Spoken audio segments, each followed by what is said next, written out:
কিরে মিনু, আমার মেয়ে এখানে বসে আছে, তুই সাজতেছিস কেন? আজকে কি তোকে দেখতে আসবে? দেখতে আসবে তোর ভাগ্নিকে। এই সাজগোজটা যদি আমি আরো 5 বছর আগে থেকে শুরু করতাম, তাইলে এখন আমার অবিবাহিত হয়ে বসে থাকা লাগতো না। আমার কি মাশাআল্লাহ, একদম চাঁদের মতো সুন্দর। Thank you. আপনি তো খুশি হলেন না? আপনাকে বলিনি। মেয়ে আমাদের পছন্দ হয়েছে। ও, ছেলেকে তো জিজ্ঞেস করিনি। তোর পছন্দ হয়েছে? আলহামদুলিল্লাহ, আলহামদুলিল্লাহ। মেয়ে যেহেতু আমাদের পছন্দ হয়ে গেছে, সেহেতু আজকে কাবিনটা করাই ফেলতে চাই। কি বলেন হেকমত সাহেব? ও, আপনাদের ছেলে পছন্দ হয়েছে কিনা সেটা শুনলাম না। ছেলেকে কি পছন্দ হয়? আমাদের পছন্দ হয়েছে, কিন্তু মানে তোমরা বাচ্চারা চলে আসছো কাবিন করতে, গার্জিয়ান লেভেলের কি আসলে ভালো হতো না? কি বলে?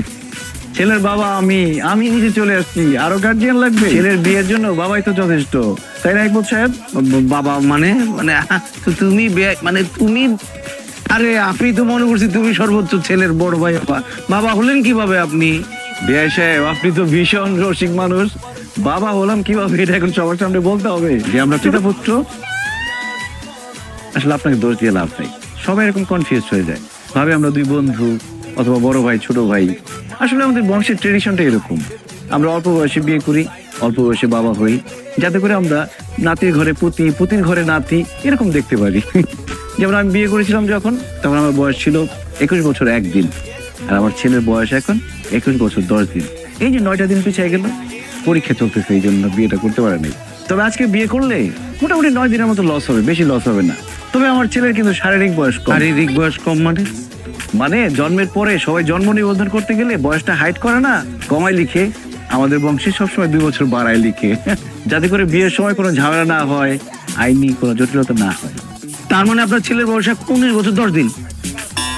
তার মানে আপনার যখন বিয়ে হয়েছিল তখন আপনার বয়স ছিল 19 বছর 1 দিন। বিয়ে সাহেব তো আমাকে খুব পাকা ছিলেন মনে হচ্ছে। আপনার ওয়াইফকে নিয়ে আসলেন না? জিসানের জন্মের সময় ওর মা মারা যায়। তাহলে আপনার মা নিয়ে আসতেন? আমার জন্মের সময় মারা গেছে আমার আম্মা। এতে মারা যাওয়া ফ্যামিলি। অল্প বয়সে বিয়ে করলে বাচ্চা জন্ম দেওয়ার সময় মায়ের তো একটা মারা যাওয়ার চান্স থাকে।